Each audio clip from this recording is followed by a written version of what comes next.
ఉమ్మడి చిత్తూరు జిల్లాలోని సచివాలయాల్లో దొంగతనాలకు పాల్పడుతున్న నిందితుడు బీటెక్ విద్యార్థి మహేష్ బాబును అరెస్టు చేసినట్లు చిత్తూరు జిల్లా ఎస్పీ తుషార్ డూడి తెలిపారు.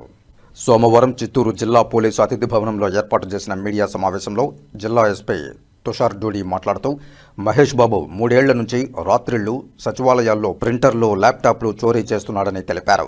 నిందితుడు ఇంజనీరింగ్ విద్యార్థి అయినప్పటికీ ఆన్లైన్ బెట్టింగులకు బానిసై సులభంగా డబ్బు సంపాదించేందుకు ప్రభుత్వ కార్యాలయాలను లక్ష్యంగా చేసుకుని ప్రింటర్లు, ల్యాప్టాప్లు మరియు ఇతర ఎలక్ట్రానిక్ పరికరాలను దొంగిలిస్తూ చోరీలకు పాల్పడుతున్నట్లు పేర్కొన్నారు. నిందితుడు సుమారు 62 నుంచి 70 వరకు చోరీలు చేశాడని, అతనిపై ఎస్ఆర్పురంలో 5, వెదురుకుప్పంలో 3, గుడిపాల, జీడీ నెల్లూరులో 2 కేసులు, తిరుపతి జిల్లాలో 5, అన్నమయ్య జిల్లాలో 1 కేసు నమోదైందని తెలిపారు. ఈ కేసును ఛేదించినందుకు ప్రతిభ కనబరిచిన కార్వేటి నగరం సిఐ హనుమంతప్ప, ఎస్ఆర్పురం ఎస్ఐ సుమన్ మరియు సిబ్బందిని చిత్తూరు జిల్లా ఎస్పీ తుషార్ డూడి అభినందించారు. ఈరోజు నగరి సబ్ డివిజన్లో ఎస్ఆర్పురం పోలీస్ స్టేషన్లో ఒక మంచి కేసు డిటెక్ట్ చేయడం జరిగింది. దానికి సంబంధించిన మీ అందరితో మాట్లాడడం కోసం పిలిచాము.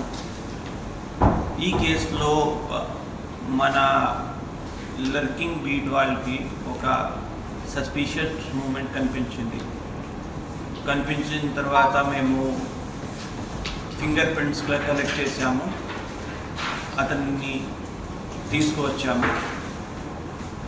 అది ఫింగర్ ప్రింట్స్ మ్యాచ్ చేసిన తర్వాత మన దగ్గర 2 కేసెస్లో, పాత కేసెస్లో ఇక్కడ మేము ఫింగర్ ప్రింట్ తీసుకొని ఉన్నాము, దాంతో ఆ ఫింగర్ ప్రింట్స్ మ్యాచ్ అయ్యాయి.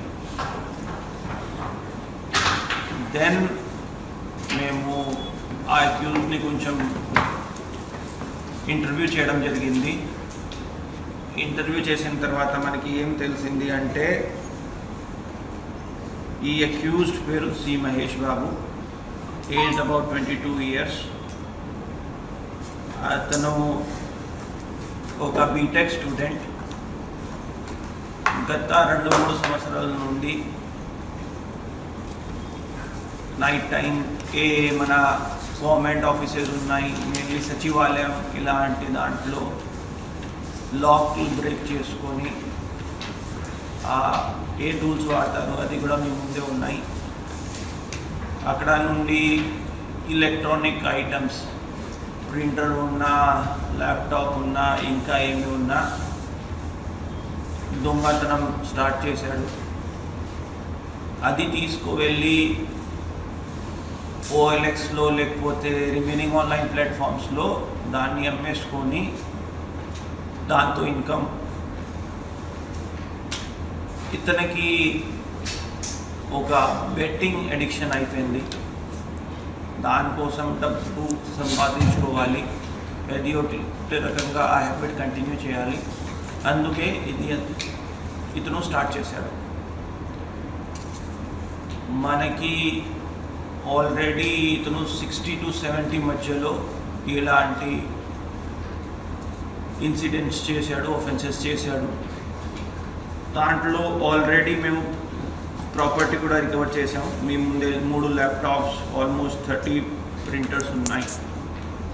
ఉన్న కేసెస్లో 5 కేసెస్ ఎస్ఆర్పురం మండల్లో, 3 కేసెస్ వెదురుకుప్పం, 2 గుడిపాల, జీడీ నెల్లూరు 2 కేసెస్, తిరుపతి జిల్లాలో కూడా 5 కేసెస్ ఉన్నాయి, అన్నమయ్య జిల్లాలో కూడా 1 కేసు ఉంది. So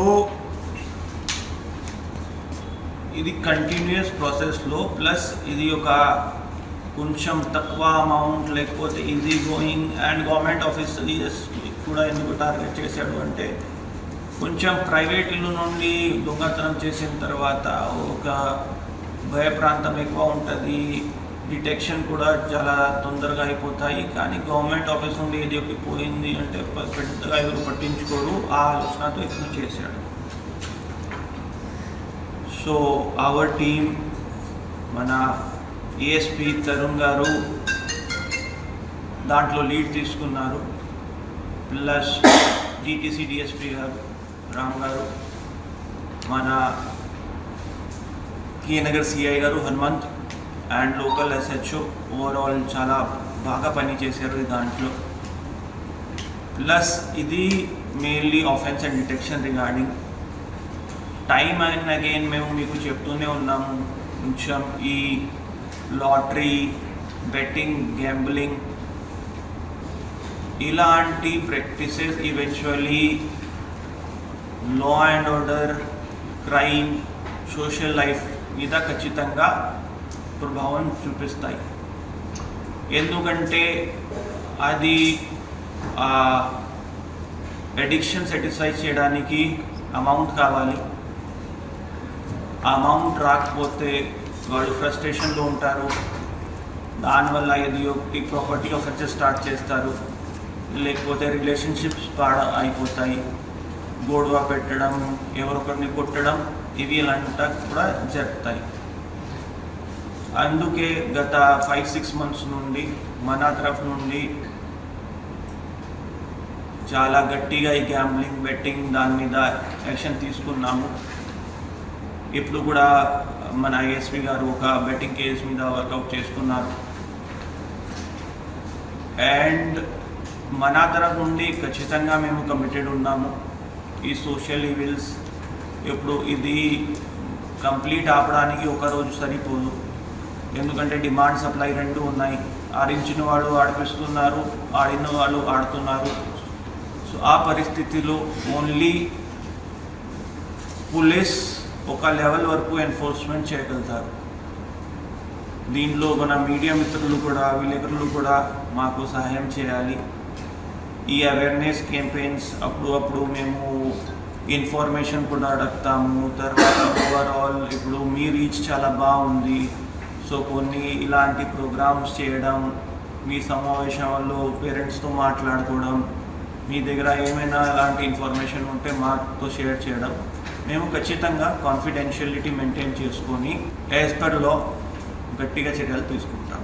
thank you.